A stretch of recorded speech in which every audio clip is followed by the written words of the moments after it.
My weird classmate tried to brand me by pressing a sizzling hot metal crest against my skin, so I took the ultimate revenge and had him begging. 6 months later at graduation, he begged me not to mention him in my valedictorian speech. I was 13 when my parents disowned me, and it was the best day of my life, because that's when they shipped me off to an elite Swiss boarding school. You see, up until this point, my parents were abusive as hell, so even being surrounded by preppy white boys and having constant imposter syndrome was better than living at home. I thought I would be the only one that felt like an outcast, until 3 months later, when I met my saving grace. It came in the form of a boy with a hit-up backpack and homemade haircut named Randy. As soon as he walked into the dining room, everyone went silent. I was going to ask him to sit beside me and my friends, when suddenly my roommate Jake grabbed my arm. Don't. The last scholarship kid we had stole 3 Rolexes and someone's MacBook before getting expelled. I wanted to tell Jake I knew what it felt like to not belong, but I also remembered eating alone my first month before they accepted me. So instead, I just nodded and tried to tell myself that if I had to earn my spot here through hell, so did he. But what they did to him over the next few weeks still keeps me up at night. It started small. The library installed a metal detector that only he had to walk through. Rich kids would spill things on his clothes specifically because they knew he couldn't afford to replace them. And instead of fighting back, he did something even worse. He was kind. When his mom sent homemade cookies, he shared them with everyone, including the kids who tortured him. I watched him pick up a $50 bill on the floor and ask everyone who it belonged to. It was one of those high school situations when you don't know who's telling the truth, so you choose to stay out of it. But then came Legacy Week. For those who don't know, it's a week where if your parents went to the school, then you can hit up kids whose parents didn't, all in the name of tradition. I figured that if I stayed put in the library, then I'd be okay. I was walking back to my dorm at 11 p.m. when 3 Legacy students cornered me in the basement. Preston stepped out of the shadows holding the metal school crest like he'd done this 100 times before. The other 2 Legacy kids blocked my exits while he flicked his lighter open and held the flame under the metal. Every non-Legacy needs to learn their place, he said, watching the crest start to glow orange at the edges. Hold him, he told the others. They grabbed my arms and I couldn't move, couldn't breathe, couldn't think of anything except how much it was going to hurt. But suddenly, I heard the fire alarm go off. The sprinklers kicked on immediately, soaking everything. Preston dropped the hot metal and it hissed against the wet floor. Shh! We gotta go, one of them said. They released my arms and bolted for the exit. Through the water pouring down, I saw Randy standing by the alarm pull station, his hand still on the lever. He helped me up, and we made our way out as security guards rushed past us toward the basement. The next morning, we were called to the headmaster's office. I walked in with my head held high, thinking that Preston would finally get what he deserved, but the headmaster didn't even look at me. He just stared straight at Randy. Do you have any idea how much damage you've caused? He asked, his tone cold and assertive. The basement is flooded. Thousands of dollars in water damage. They were trying to. This is what happens when we let people like you in. The headmaster interrupted him. You can take the kid out of the gutter, but you can't take the gutter out of the kid. One more incident, and you're out. Randy's shoulders dropped as he nodded. We were dismissed. But apparently, Preston is the gift that keeps on giving. Because when we left, there he was, waiting outside the room with his little Paw Patrol. He whispered something to Randy that made him go rigid, then walked away, laughing. Randy wouldn't tell me what he said, just hurried off alone. I tried to visit him, but he stayed in his room all day with the door locked. I was eating breakfast when everyone started running out to the hallway. I followed them, thinking there was a school shooting or something, but the crowd led to Randy's room. Inside, the campus security were turning it upside down. Randy stood in the corner with an extremely stoic expression on his face. Found the devil's lettuce in his desk drawer, the campus guard announced. By noon, Randy was expelled. No investigation, no questions, just complete exile. I found Randy that evening behind the dorms, shoving his few belongings into a garbage bag. He was crying, actually sobbing. This kid who stayed kind through everything they did to him was finally shattered. I didn't say anything, just sat there while he cried. After a few minutes, he looked at me with red eyes. You're the only one who ever tried to be decent to me here, he said, wiping his face. You deserve to know why this matters so much. He pulled out a crumpled photo from his wallet. A man in surgical scrubs standing in front of a hospital. My little sister has leukemia. In Syria, my dad could have helped her, but here, we can barely afford her chemo. I was supposed to save her. He stood up, slinging the garbage bag over his shoulder. Preston knew all this. That's what he whispered, that my sister would die before I could ever help her. Rage boiled my blood. I spent almost a year wishing someone would hit Preston into shape, but I never knew that that someone was going to be me. I watched Randy's taxi disappear into the Swiss mountain fog, then pulled out my phone with shaking hands. My thumbs moved across the screen, typing a message to Preston. You destroyed an innocent person. This isn't over. Within seconds, a laughing emoji popped up as his reply, then another, then 5 more in a row. The next morning in the dining hall, Preston held court at his usual table, surrounded by his lacrosse teammates and various legacy students. I positioned positioned myself at a nearby table, pretending to read while secretly recording on my phone. Preston's voice carried across the room as he gestured dramatically, describing how some people just couldn't handle elite education. He never mentioned Randy by name, but his cruel jokes about charity cases and people who don't belong made his meaning clear. Every veiled threat, every mocking laugh, I captured it all. Jake found me in our room later that afternoon, pacing back and forth while reviewing the recordings. He closed the door behind him and leaned against it, his face serious. "You need to drop this," he warned, glancing nervously at my phone. "Preston's dad owns half of Switzerland. Banking, real estate, you name it. You can't win against that kind of money." I ignored his warning and spent that night in the computer lab, compiling everything I had. The recordings, timestamps, witness accounts I'd been gathering. I emailed it all to the school board and Randy's family, hitting send with a sense of satisfaction. The auto-reply crushed that feeling immediately. "All complaints must be submitted through proper administrative channels. Please contact your house advisor for assistance." Morning assembly brought another blow. I tried logging into my email to check for responses, but the screen flashed red. "Account suspended for inappropriate use of school resources." My stomach dropped as I realized the IT department had already moved against me. Preston cornered me in an empty classroom after assembly, Marcus flanking him like a bodyguard. He held up his phone, showing crystal clear security footage of me entering the computer lab the previous night. "Funny thing about having your name on buildings," he said, his smile cold. "People are very helpful when you ask for favors." Back in my room, I discovered the worst part. All my saved recordings had vanished from my cloud storage. Every single file deleted. Marcus later admitted, almost proudly, that he'd convinced building security to let him into the computer lab after I'd left. "Just doing some late-night studying," he'd told them, and they'd handed over the access card without question. The library became my refuge over the next few days, the one place Preston's influence seemed weaker. That's where Sarah found me, sliding into the seat across from mine. She was a year older, daughter of some ambassador, with a reputation for asking uncomfortable questions in student government meetings. She leaned forward and whispered that she'd noticed my email suspension on the public system logs. "I know what Preston's doing," she said quietly, "and I want to help." Preston's retaliation escalated quickly. During lunch, his girlfriend Astrid walked past my table carrying a full cup of coffee. She stumbled at just the right moment, sending the entire contents cascading over my laptop bag. The coffee soaked through immediately, and I could hear the fizzing sound of electronics dying. Astrid's apology was as fake as her concern, delivered with a smirk that matched Preston's. That evening, I found a note slipped under my dorm room door. The handwriting was neat, controlled. "Drop this, or you'll end up like Randy. We know about your psych records from before enrollment." My blood ran cold. Those records were supposed to be confidential, documenting the therapy I'd needed after my parents' abuse. Somehow, Preston had accessed them. Sarah proved her worth the next day. She slipped me a USB drive during passing period, her expression carefully neutral. Later, alone in my room, I discovered what she'd been collecting. Her own recordings of Preston's bullying, screenshots of suspicious messages between Preston and Marcus, even some photos of Preston near Randy's room the night before the discovery. She'd been building her own case for weeks. The pressure intensified when I received an official email stating my work-study position was under review due to recent campus disruptions. Without that job, I couldn't afford the incidental fees the school loved to charge. It was another calculated move to force me out. Jake's sudden request for a room change shouldn't have surprised me, but it still stung. He sat on his bed, not meeting my eyes, as he explained. Preston's father had called his parents directly, mentioning how unfortunate it would be if their Swiss residency permits encountered any complications during renewal. Jake's family had a small restaurant in Zurich. They couldn't risk their entire livelihood. Alone in what was now my single room, I started researching. The school newspaper archives were digital, and buried in last year's issues I found what I was looking for. Another scholarship student had withdrawn after a conflict with Preston. The pattern was right there in black and white, hidden in plain sight. Preston's next move was particularly cruel. He started dating Emma, my study partner for calculus. She was the only one who understood the advanced material well enough to help me prepare for finals. Suddenly, she was too busy with Preston to meet for study sessions, always apologizing with obviously rehearsed excuses. Even the cafeteria staff seemed to turn against me. My special dietary meals, ordered due to severe allergies, started mysteriously disappearing. The workers would shrug apologetically, claiming they must have forgotten to set one aside. The nearest restaurant that could accommodate my allergies was a 20-minute walk into town, expensive and time-consuming. I tried one more official channel, scheduling a meeting with Dr. Hoffman, the school counselor. She listened to my concerns with a patronizing smile, occasionally making notes that looked more like doodles. When I finished, she leaned back and suggested I might be experiencing adjustment difficulties and paranoid ideation. It wasn't until later that I learned she was dating Preston's uncle. A breakthrough came from an unexpected source. During a mandatory study group for European history, I ended up partnered with Preston's roommate, Daniel. He seemed nervous around me at first, but gradually relaxed as we worked through the material. When he invited me to their room to borrow a textbook, I couldn't resist the opportunity community. Preston's side of the room was meticulously organized, everything in its place. While Daniel searched for the textbook, I noticed a leather journal on Preston's desk. My heart pounded as I quickly flipped through it. The pages were filled with names, dates, and notes. Randy, Syrian, sick sister, scholarship dependent. Previous target, Alex Chen, withdrawn, March 2023. He was tracking problem students, documenting their vulnerabilities like a predator studying prey. Astrid must have noticed me spending time with Daniel because she started appearing wherever I went, asking pointed questions about our friendship. Her suspicion was obvious, and I knew she'd report back to Preston about any unusual behavior. The journal had revealed Preston's pattern clearly. Isolate the target, apply pressure through multiple channels, then eliminate them from the school. It was systematic, calculated, and had worked at least twice before. Understanding his methodology didn't make it easier to counter, though. Marcus approached me privately one afternoon near the athletic fields. He looked around nervously before speaking, his usual confidence replaced by visible guilt. He admitted he felt bad about Randy, but was terrified of losing his own scholarship. His family had sacrificed everything to send him here. I saw an opportunity and carefully showed him some of the evidence from Preston's journal, explaining how the targeting system worked. Marcus's face paled as he recognized his own name on one of the lists, marked as Potential Liability Monitor. Preston must have noticed Marcus's changing loyalty because he soon gave him a test. Marcus confided that Preston had asked him to monitor my communications, to report on who I was talking to and what I was planning. The fact that Marcus was telling me this meant something had shifted. The shift became public when Sarah stood up during a student council meeting and directly questioned why Randy had been expelled without proper investigation. The room went silent. The faculty advisor tried to shut down the discussion, but Sarah persisted, calmly listing the inconsistencies in the official story. She didn't accuse anyone directly, but her meaning was clear. Preston watched from the back of the room, his jaw clenched tight. As I walked back to my dorm that night, I felt a strange mix of hope and dread. We were building something, Sarah, Marcus, and I. We had evidence, allies, and the beginnings of a strategy. But Preston had money, connections, and years of experience destroying anyone who challenged him. The real fight was just beginning. Preston's next attempt to discredit me came through social media. Fake posts appeared on Instagram and Twitter with my name attached, spreading vicious rumors about staff members. The posts claimed I'd witnessed inappropriate behavior from teachers, complete with fabricated details that sounded just plausible enough to cause concern. Within hours, concerned parents were calling the school demanding answers. I recognized the escalation pattern from Preston's journal notes. This wasn't just about silencing me anymore. He was trying to make me radioactive, someone the school would have to remove to protect its reputation. I spent the evening documenting the fake accounts, taking screenshots of metadata that proved they'd been created recently, all from the same IP range. The following morning brought an unexpected ally. Mr. Petrov, the janitor who'd cleaned these halls for 20 years, pulled me aside after breakfast. His weathered hands trembled slightly as he glanced around to ensure we were alone. He explained in broken English mixed with German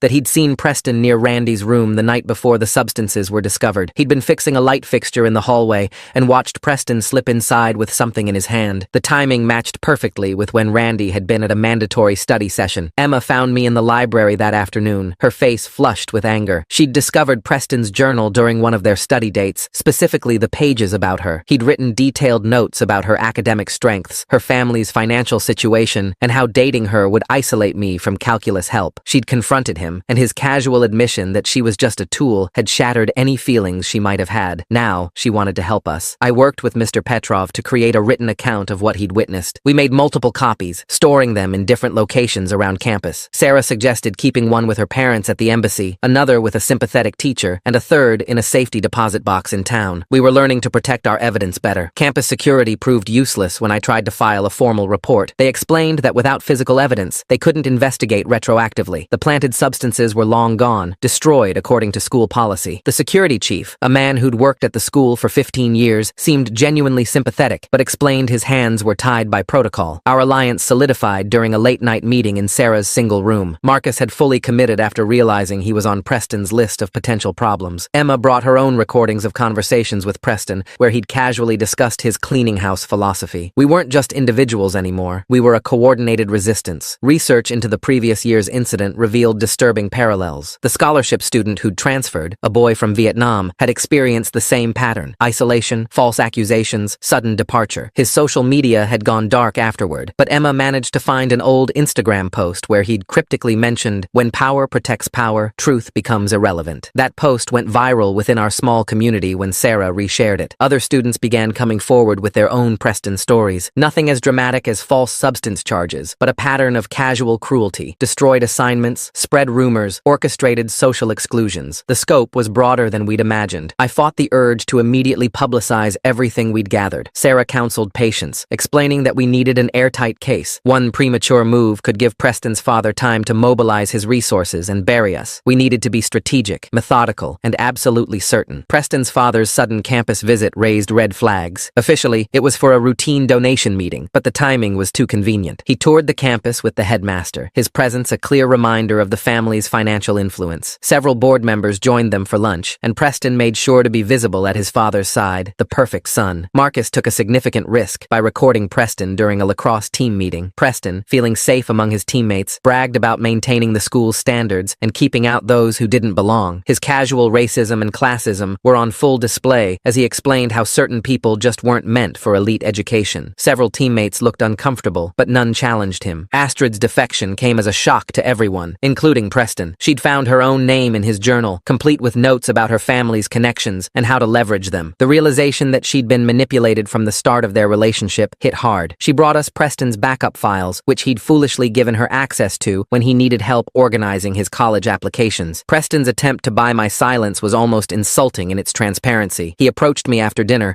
offering to ensure my graduation with honors if I dropped everything. He could make my college applications shine, he promised, with recommendation letters from board members and alumni. All I had to do was stop investigating and convince the others to do the same. My refusal clearly surprised him. He genuinely believed everyone had a price. The files Astrid provided revealed the true scope of Preston's operation. He kept detailed dossiers on dozens of students, categorizing them by threat level and vulnerability. Screenshots of embarrassing social media posts, academic struggles, family financial information, health issues. He'd been building leverage for years. It was blackmail material, pure and simple. We discovered Preston's control network was smaller than it appeared. Beyond his core group of wealthy legacy friends and a few key administrators, his influence relied mainly on fear and assumption. People assumed he had more power than he actually did, and that assumption became self-fulfilling. Once we started mapping his actual reach, gaps became apparent. Marcus's insider knowledge proved invaluable when he revealed Preston kept his most sensitive files on an encrypted cloud service. He'd memorized the password after watching Preston type it repeatedly. We accessed a treasure trove of communications, including emails between Preston and his father discussing problem students and how to handle them. Sarah's parents' concern reached the school board through diplomatic channels. As ambassadors, they couldn't directly interfere, but they could express worry about bullying patterns affecting their daughter's education. Other parents began asking similar questions, especially after parents' weekend revelations spread through family networks. Our alliance grew stronger through adversity. Late-night strategy sessions in Sarah's room became a refuge where we could speak freely and plan our next moves. We shared our own stories of feeling like outsiders, and I realized none of us really fit Preston's definition of who belonged at the school. That shared experience bonded us. I maintained my principles even when tactical advantages presented themselves. The embarrassing information Preston had collected on innocent students could have been useful leverage, but using it would make us no better than him. We agreed to focus only on evidence of his wrongdoing, not collateral damage to others. Preston's composure began cracking under pressure. During gym class, when someone mentioned Randy's name, Preston snapped that Randy had gotten what he deserved. Several students heard the comment, and word spread quickly. His mask of plausible deniability was slipping. 5 independent witnesses came forward confirming they'd seen Preston near Randy's room that night. 2 were legacy students who'd remained silent out of fear but couldn't stomach what had happened. Their testimony carried weight because they had nothing to gain and potentially much to lose by speaking out. The lacrosse team's gradual distancing from Preston became noticeable. After Marcus shared the recording of Preston's standard speech, several players began questioning whether they wanted to be associated with those views. Team cohesion fractured as moral lines were drawn. Teachers began noticing patterns they'd previously overlooked. The scholarship students Preston targeted consistently left school, always under suspicious circumstances. Faculty meetings grew tense as educators questioned whether they'd been unknowingly complicit in systematic discrimination. Sarah's connection with an education advocate who tracked boarding school issues opened new avenues. This advocate had been documenting similar patterns at elite institutions across Europe. Our situation wasn't unique, but it was one of the most egregious examples they'd encountered. Preston's desperate attempt to regain control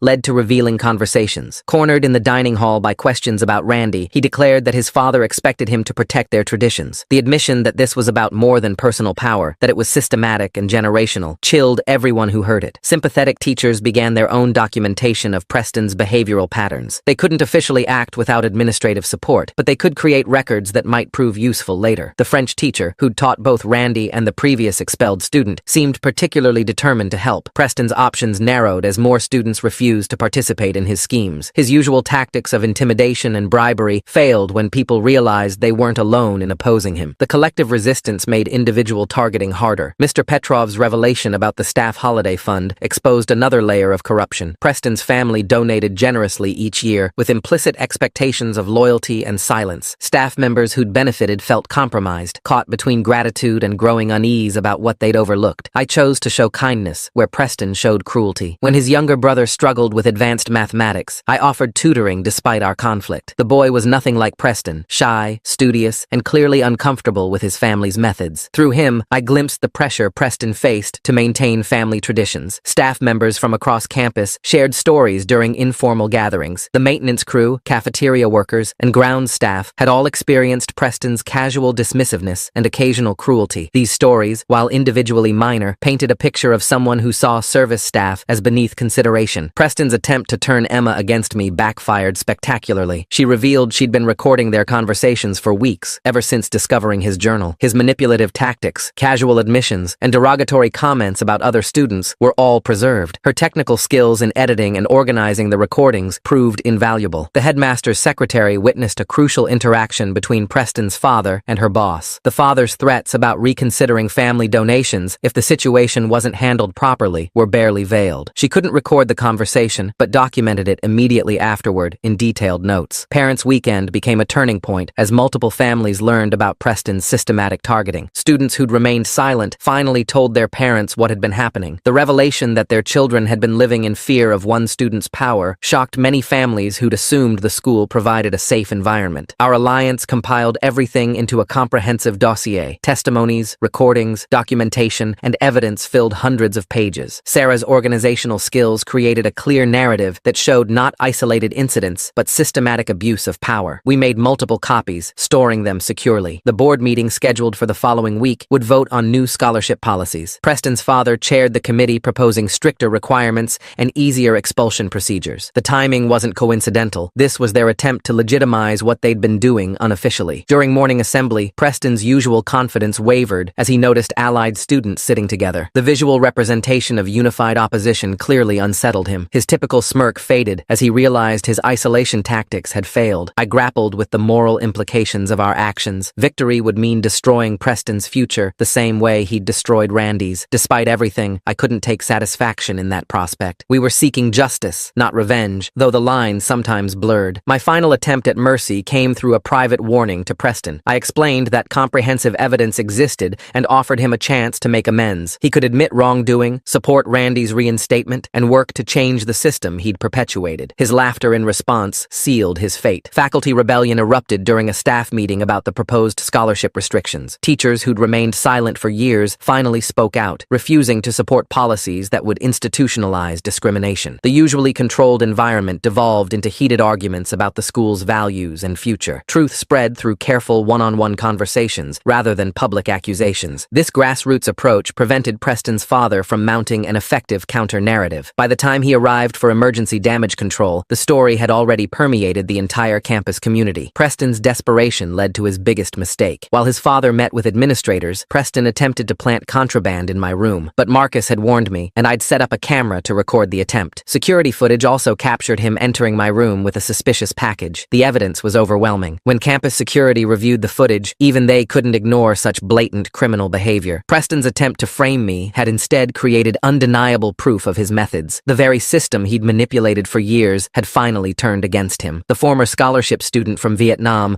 agreed to testify about his experience through a video call. His hands shook as he described the systematic harassment, the planted evidence, and the pressure that forced him to withdraw. Sarah's parents arranged the secure connection through embassy channels, ensuring Preston's family couldn't trace or intimidate him. During the emergency board meeting, Preston's father withdrew his donation threat after seeing the compiled evidence. Board members who'd previously deferred to his influence suddenly found their spines when confronted with documentation of criminal behavior. The atmosphere in the conference room shifted palpably as they realized their liability in enabling systematic discrimination. My original friend group gradually reunited around me as truth spread across campus. Students who distanced themselves out of fear began approaching with apologies and offers of support. The dining hall dynamics changed overnight as Preston's usual table emptied, leaving him isolated associated with only his most loyal followers. Randy's host family in town offered to provide character testimony about his exemplary behavior while living with them. They'd been horrified to learn about the false substance charges and wanted to help clear his name. Their willingness to stand up against the school's most powerful family inspired other community members to speak out. The Alliance presented our evidence compilation to the parent committee during their emergency session. Sarah's organizational skills shone as she walked them through the systematic targeting, the planted evidence, and the institutional corruption that enabled it. Parents who'd assumed their children were safe at this elite institution left the meeting demanding immediate action. Preston's mother arrived on campus after reviewing the evidence at the parent meeting. Her confrontation with her husband in the headmaster's office could be heard through the closed door. She demanded he stop protecting their son from consequences, threatening to expose everything publicly if the family continued obstructing justice. The documentation proved a clear pattern of targeting scholarship students over 3 years. Each case followed the same methodology: isolation, pressure through multiple channels, false accusations, and forced withdrawal. The board couldn't ignore such systematic discrimination when presented with comprehensive evidence. Emergency votes during the board meeting resulted in unanimous decisions to review all scholarship student departures from the past 3 years. The liability concerns alone forced action, as parents threatened to withdraw their children and pursue legal remedies if the school didn't address the systematic abuse. Preston's father made one last desperate attempt to salvage the situation. He threatened to use his connections to destroy my future, claiming he could ensure no university would accept me. His voice carried through the hallway as he ranted about ungrateful scholarship students who didn't understand their place. Several elite universities mysteriously lost my applications over the following days. Admissions offices claimed technical difficulties or missing documents, but the pattern was too consistent to be coincidental. Preston's father's influence reached farther than we'd anticipated, though not as far as he'd hoped. Alliance members received anonymous threats about their own secrets being exposed. Marcus found notes warning about his family's immigration status, while Sarah received messages about her parents' diplomatic assignments. The desperation behind these threats revealed how cornered Preston's family felt. Marcus wavered briefly under the pressure when his parents called, terrified about potential deportation. But after a long night of reflection, he stood firm, recognizing that giving in would only perpetuate the cycle of abuse. His courage inspired others who'd been similarly threatened. The education advocate Sarah's parents had connected us with prepared to release everything publicly if the board didn't act decisively. This threat of external exposure finally motivated the administration to move beyond damage control toward actual reform. Before we could execute that plan, Preston made his critical error. He attempted to intimidate Sarah's diplomat parents directly, not realizing the diplomatic immunity and international implications of threatening embassy staff. This overreach triggered mandatory reporting protocols that took the situation beyond the school's control. Sarah's parents' formal complaint through diplomatic channels triggered an automatic review of all recent expulsions. The Swiss Education Ministry couldn't ignore potential discrimination at an institution hosting international students. The investigation expanded beyond what Preston's father could influence or control. Preston denied everything during his board hearing, claiming we'd orchestrated an elaborate conspiracy against him. But faced with security footage, witness testimony, and his own journal documenting systematic targeting, his denials rang hollow. Even his father's lawyer advised accepting a negotiated resolution. The email review mandated by the diplomatic complaint revealed Preston's father's own communications about maintaining standards and protecting traditions. His messages to board members explicitly discussed keeping out students who didn't fit their vision of the school's culture. These communications proved institutional corruption beyond just Preston's actions. Astrid provided the final crucial evidence when she handed over Preston's journal to the board. His handwritten notes about targeting vulnerable students, complete with detailed plans for each victim, removed any possibility of claiming ignorance or misunderstanding. The board members' faces paled as they read his methodical documentation. The moment of choice arrived when the board offered options: pursue criminal charges with uncertain outcomes, or accept a comprehensive resolution that included Randy's reinstatement, clearing all affected students' records, and implementing systemic reforms. The decision weighed heavily on all of us. I demanded specific conditions for any agreement: Randy's full reinstatement with his scholarship restored, official apologies to all affected students, clearing of all disciplinary records, and structural changes to prevent future targeting. The board, eager to avoid criminal proceedings and publicity, agreed to every demand. Preston's family accepted the terms to avoid media exposure and broader investigation. Their lawyer negotiated quietly, recognizing that criminal charges for planting substances and systematic harassment would destroy Preston's future entirely. The agreement included Preston's immediate withdrawal and his family's commitment to funding expanded scholarship programs. Preston's last manipulation attempt came during the final meeting. He claimed I'd orchestrated everything out of jealousy, that I'd manipulated evidence and turned people against him. But surrounded by witnesses to his behavior and faced with his own documented cruelty, his accusations fell flat. Even his core supporters abandoned him as the evidence became undeniable. Legacy students who'd participated in his schemes distanced themselves, suddenly claiming they'd always felt uncomfortable with his methods. The speed of their betrayal revealed how shallow their loyalty had been. Randy returned to campus 3 weeks later, his full scholarship restored and his record cleared. The school honored his original acceptance to Yale's pre-med program, and the admissions office confirmed his spot remained available. His quiet dignity during his return impressed everyone who'd witnessed his unjust expulsion. Preston withdrew from school without fanfare, his family's lawyers handling all arrangements. As part of the settlement, his family endowed a new scholarship fund specifically for Syrian refugees, though they insisted on anonymity. The irony wasn't lost on anyone who knew the full story. The headmaster announced his early retirement at the end of term, citing personal reasons. Several key administrators who'd enabled the systematic discrimination found themselves reassigned or encouraged to seek opportunities elsewhere. The old guard's departure opened space for genuine reform. New policies implemented comprehensive protections for scholarship students, anonymous reporting systems, mandatory investigation protocols, and oversight committees with student representation replaced the old system of deference to wealthy donors. The changes came too late for Randy's suffering, but would protect future students. The Alliance members found ourselves elected to various student leadership positions as our classmates recognized our role in exposing the corruption. I won the student body presidency on a reform platform, supported by a coalition of scholarship students, international students, and even some legacy students who wanted genuine change. 6 months later at graduation, Randy delivered the salutatorian address. He spoke eloquently about resilience, justice, and the power of standing together against systematic oppression. His acceptance to Yale Medical School had been confirmed, and his sister's treatment was progressing well thanks to an anonymous donation that we all knew came from Preston's mother, who'd been horrified by her son's cruelty. The Alliance members remained close throughout our remaining time at school and beyond. Sarah went on to study international law, inspired by her role in seeking justice. Marcus earned a full scholarship to MIT, his confidence restored after standing up to power. Emma pursued journalism, determined to expose systematic injustices. Mr. Petrov received recognition for his courage in speaking truth to power, and the staff felt empowered to report wrongdoing without fear of retaliation. The school transformed gradually, but genuinely. Merit began mattering more than money, and diversity became a strength rather than a target. The metal detector in the library was removed, and the toxic traditions like Legacy Week were abolished. We'd proven that sometimes the best revenge isn't destroying your enemies, but building a better future for those who come after. As I walked across the stage to receive my diploma, I thought about that scared 13-year-old who'd arrived here fleeing abuse, and the terrified boy who'd pulled a fire alarm to save me from Preston's cruelty. Randy and I had both found our place not by conforming to their standards, but by refusing to let injustice stand. The school that had tried to break us had instead forged us into people who could change it. Preston's family continued donating to the school, but their influence had clear limits now. The board had learned that protecting abusers carried too high a price, and that true excellence meant creating space for all talented students, regardless of their background. It wasn't a perfect ending. Preston faced no criminal charges, and the trauma he'd inflicted couldn't be erased. But we'd broken the cycle, exposed the system, and ensured that no future Preston could operate with such impunity. The most satisfying moment came in a quiet conversation with Randy after graduation. He thanked me for fighting for him when he couldn't fight for himself. I reminded him that he'd saved me first, that night in the basement. We'd both learned that standing up to power was possible when people refused to stand alone. That lesson, more than any diploma, was the education that mattered most.